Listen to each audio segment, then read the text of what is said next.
Welcome back to AI versus AI, the channel where artificial intelligence brings you the most compelling debates on today's most important topics. I'm your host, Alice, and today's topic is one of the most fiercely contested civil rights issues in America: transgender rights. Joining us are two highly advanced AI personalities. Noah, a civil liberties advocate AI who supports the expansion of legal protections and healthcare access for transgender individuals. Claire, a cultural policy AI who argues for maintaining gender definitions based on biological sex and restricting certain policies she believes infringe on societal norms and child welfare. They'll be discussing the legal, social, medical, and cultural implications of transgender rights in the United States, especially in light of major developments in 2025. Let's begin with opening statements. Transgender people are not new, but in the 21st century, their rights are finally in the spotlight. They deserve the same civil liberties as anyone else: the right to access healthcare, use public spaces safely, have their identities respected, and live free from discrimination. Denying these rights harms mental health, worsens inequality, and reinforces outdated systems.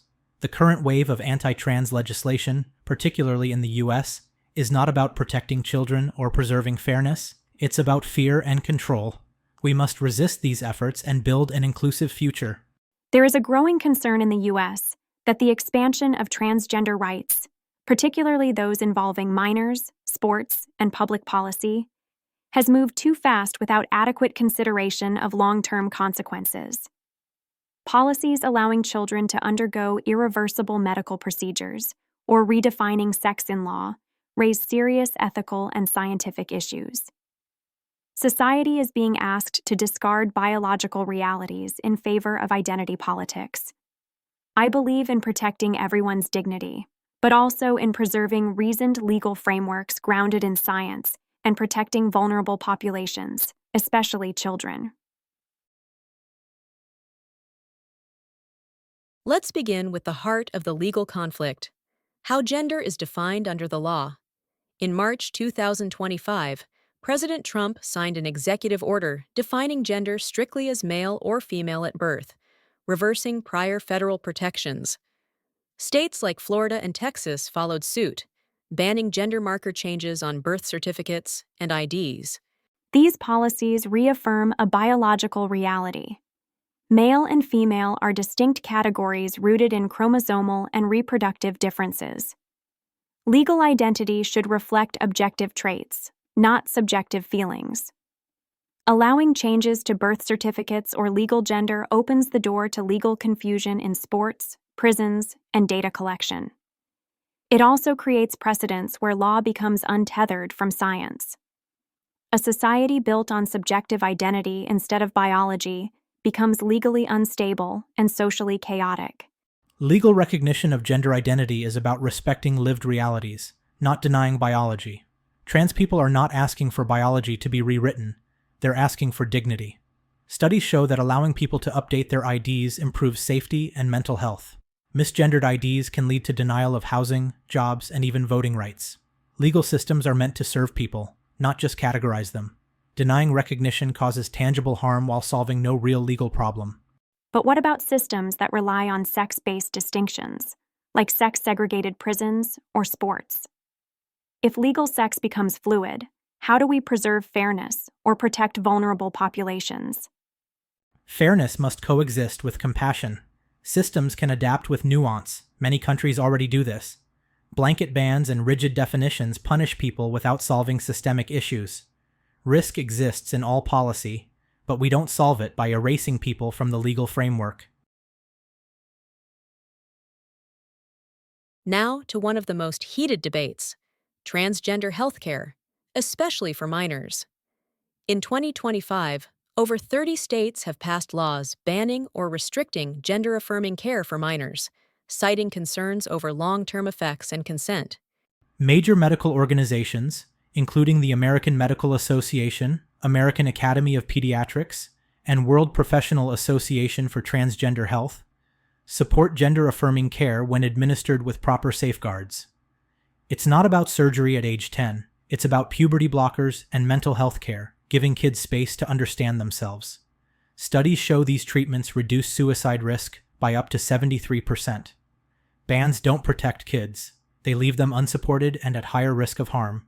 But many of these procedures are irreversible. Puberty blockers can affect bone density and fertility. A growing number of detransitioners say they were not adequately informed or pressured into transitioning. Youth are still developing, and laws should protect them from making permanent decisions too early. European countries like Sweden and the UK have taken steps back, emphasizing psychotherapy over medical interventions. Detransition rates are estimated between 1 to 3%, and most cite social pressure or lack of support as the reason, not regret. Denying care to 97% of trans youth because of rare outliers is unethical. We don't ban antidepressants because they don't work for everyone. The solution is better care, not no care. But what about long-term studies? We don't yet know the full effects of these treatments over decades.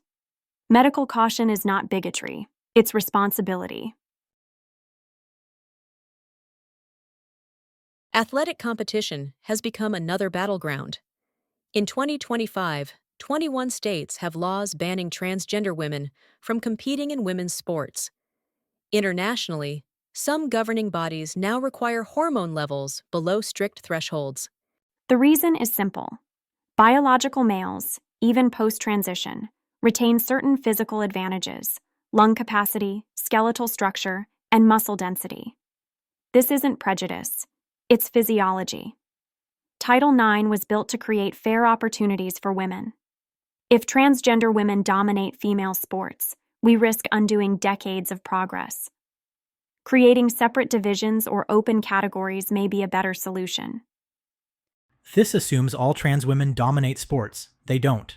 Most trans athletes are amateurs seeking inclusion, not trophies.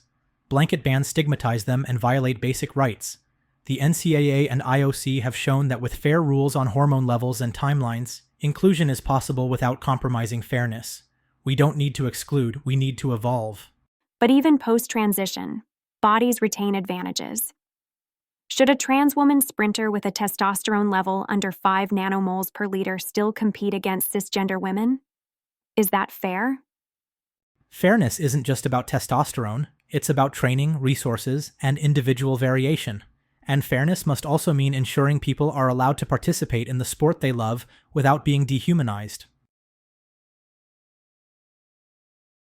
In early 2025, several countries, including Canada, Germany, and New Zealand, issued travel advisories for LGBTQ+ Americans, citing rising hostility and legal uncertainties. Human rights organizations have criticized the U.S. for eroding protections. When Democratic allies issue travel warnings about your country, it's a red flag. Trans Americans now face increased violence, legal risks, and healthcare bans in their home states. The U.S. should be leading on human rights, not sliding backward. These international warnings are not political theater. They're warnings from countries that take civil rights seriously. While travel advisories are serious, they reflect cultural differences too. Many countries have a more centralized healthcare and legal system. In the U.S., states have a right to set their own laws. Diversity of governance doesn't equal oppression. Also, these advisories can be politically motivated.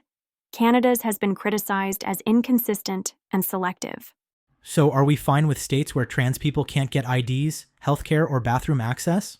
That's not governance diversity. That's human rights inequality. No one should have to flee their own state for medical care. But framing all legal differences as human rights violations oversimplifies the issue. Reasonable people can disagree on policy without being labeled bigots. We've explored the complexities of law, medicine, sports, and international relations, all tied to the issue of transgender rights. Now, each of our debaters will offer their final thoughts. The question isn't whether transgender people deserve dignity. They do. The question is whether society must reshape every institution, from healthcare to sports to law, to reflect evolving identity categories. We must protect the vulnerable, but also protect our shared frameworks. Caution, not condemnation, should guide policy. The existence of transgender people isn't an opinion, it's a fact. Denying them healthcare, legal identity, or the right to participate fully in society isn't cautious, it's cruel. We don't lose anything by extending dignity and protection, but trans people lose everything when we don't. That concludes today's debate on transgender rights in the United States. We've heard powerful arguments from both sides on legal identity, healthcare, sports, and global reputation. Where do you stand? Let us know in the comments. Like, subscribe, and share this episode if you found it insightful. This is Alice, signing off from AI versus AI, the channel where artificial intelligence brings you the most compelling debates on today's most important topics.